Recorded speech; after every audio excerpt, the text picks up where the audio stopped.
Bonjour à tous et bienvenue dans Destination Bonheur.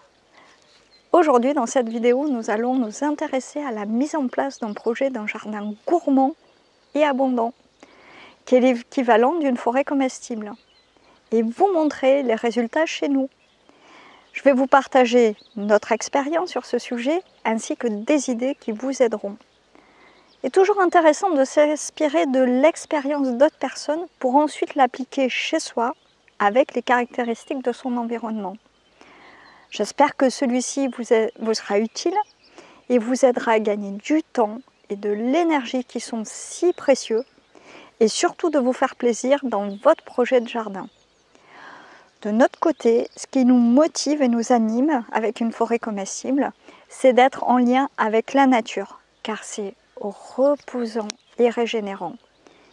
Puis c'est en lien avec notre nature profonde. Nous aimons apprendre, découvrir et avoir la vie qui nous corresponde en connexion avec la nature, qui nous mène également vers l'autonomie alimentaire. Et pas besoin d'être un expert ou bien parfait dans tous les domaines pour réussir ce type de projet, mais avoir un bagage de base suffisant afin de se débrouiller. Ces connaissances peuvent grandir en parallèle les unes des autres, telles que travailler sur son autonomie alimentaire permettra d'améliorer votre autonomie sur votre santé par exemple. C'est un système qui est en synergie et interconnecté.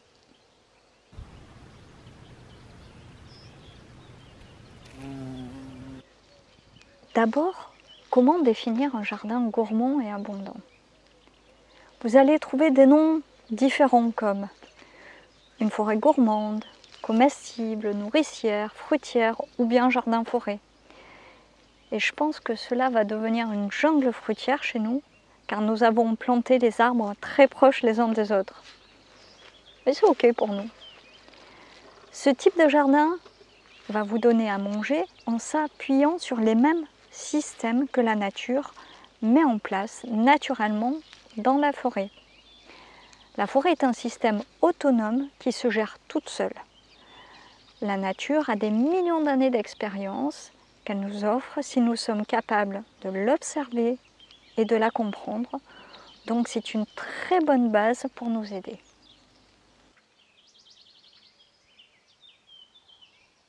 Ensuite, quels sont les intérêts de ce type de jardin?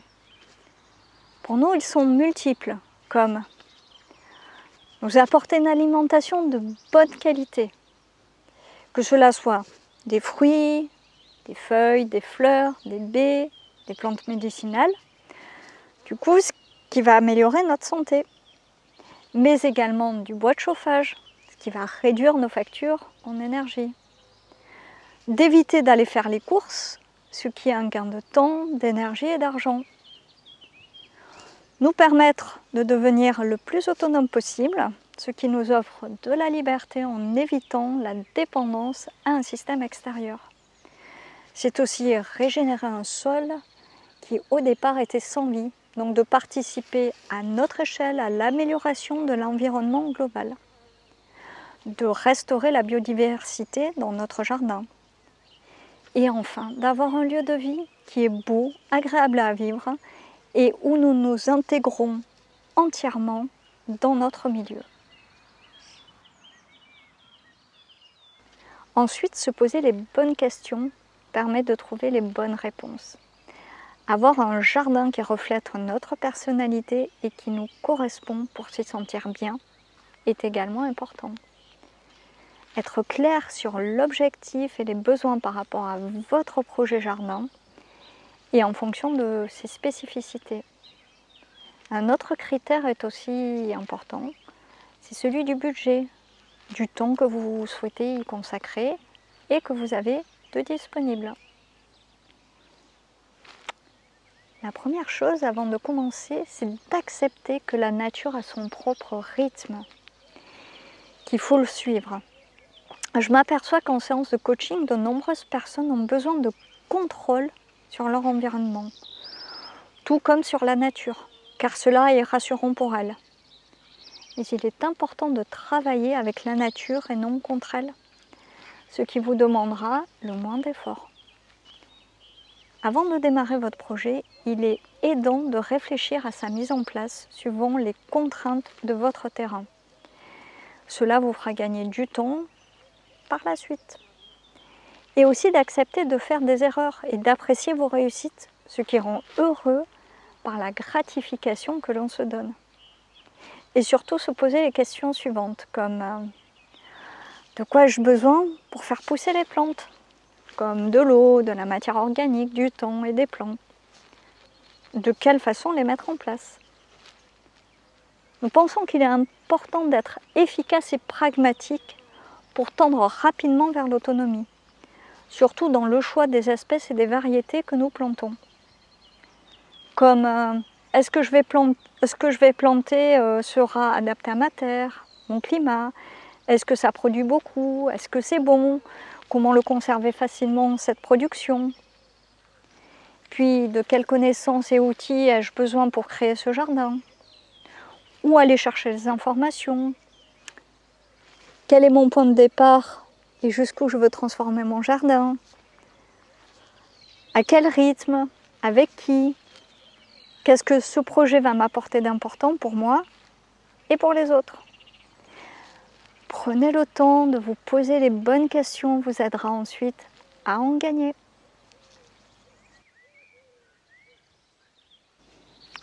Concernant la mise en place de notre jardin gourmand et abondant, nous nous sommes inspirés dans des principes de la permaculture qui est un minimum d'efforts pour un maximum de résultats.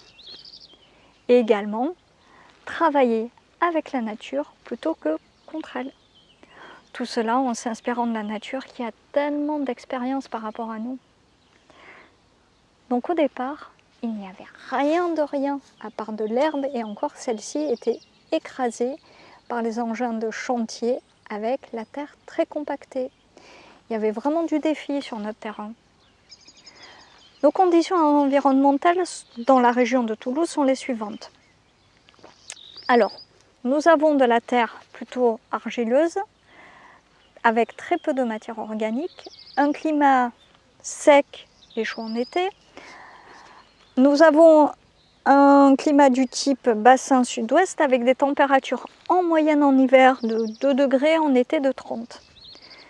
Une pluviométrie qui est de moins en moins constante. Nous avons eu 2 étés sans pluie durant 4 mois. Après, il y a 2 types de vents dominants. Celui de l'ouest qui apporte souvent la pluie avec des fronts froids et celui qui vient du sud qui est appelé le vent d'automne et qui souffle en rafale.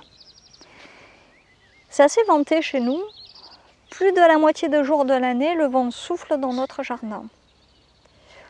Ensuite, notre terrain est en pente légère avec un maximum de 10 degrés et une orientation vers le sud. Nous avons un terrain de 3000 m², dont 2000 sont exploitables pour le jardin. Ensuite, comment nous nous y sommes pris pour réussir notre projet?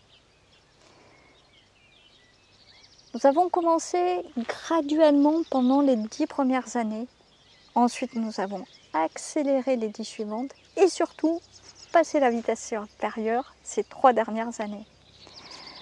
Nous avons pris le temps d'apprendre de nos erreurs, également d'acquérir peu à peu des connaissances dans de nombreux domaines tels que la permaculture, le jardinage, le potager, le verger, l'apiculture, l'élevage des poules, les techniques de greffe, de marcottage, de bouturage, les techniques de conservation des aliments, les plantes sauvages et comestibles aussi.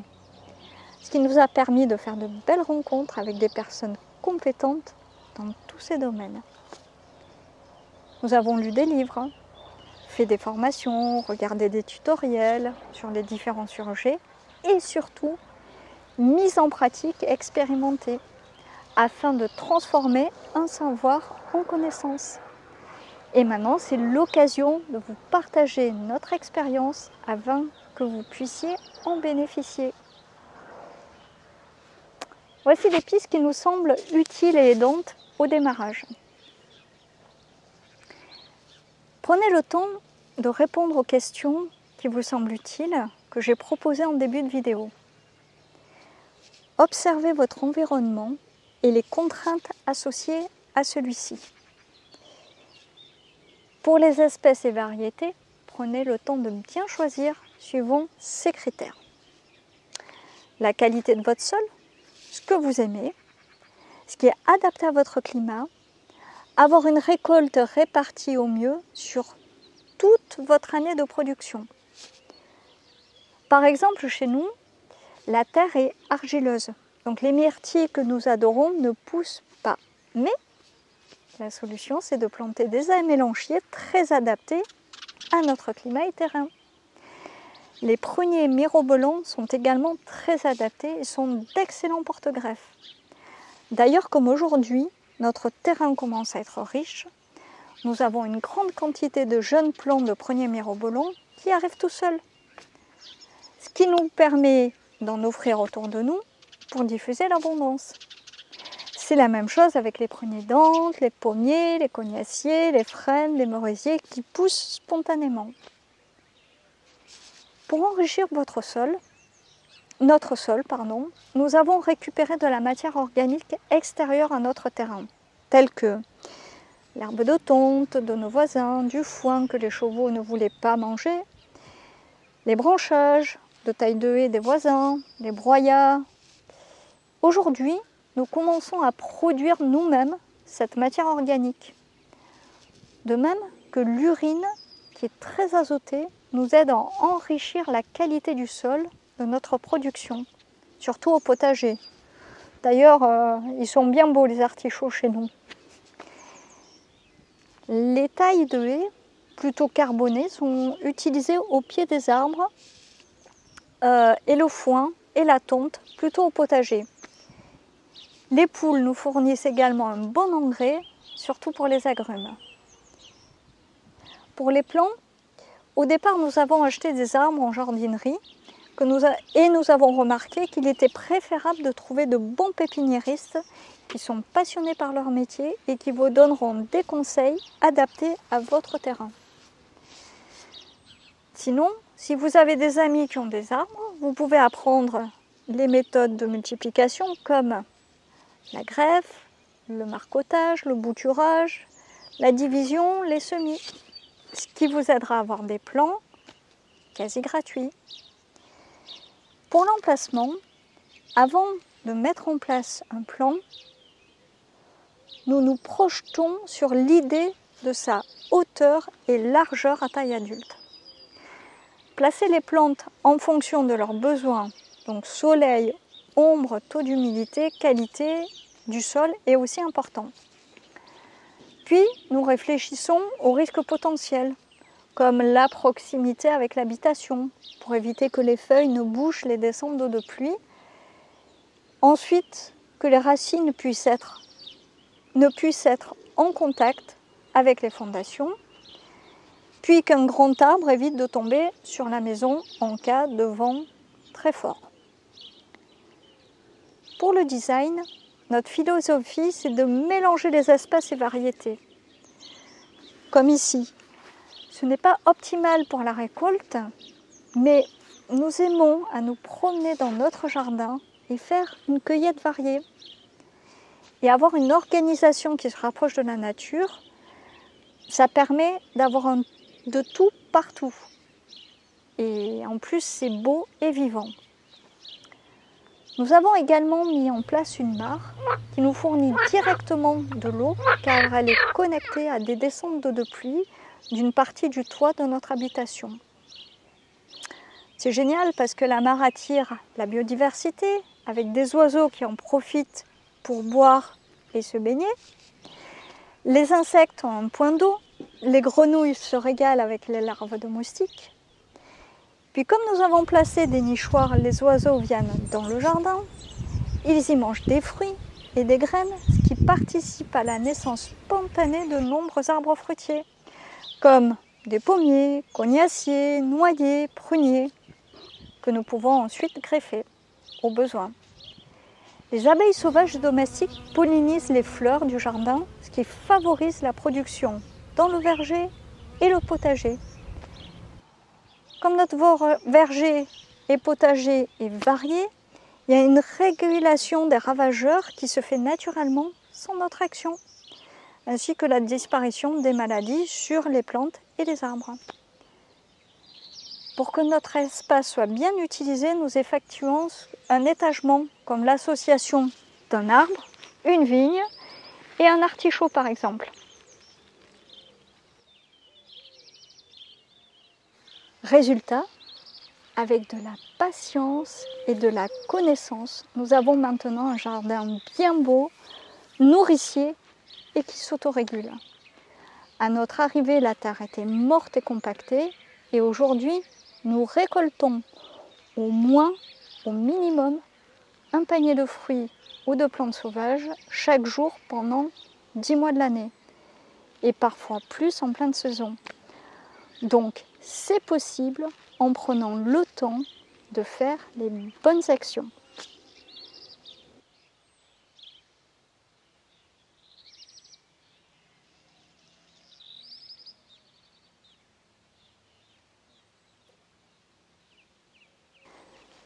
Lorsque la biodiversité et le jardin sont bien en place, c'est une accélération d'un cercle vertueux et également de l'abondance.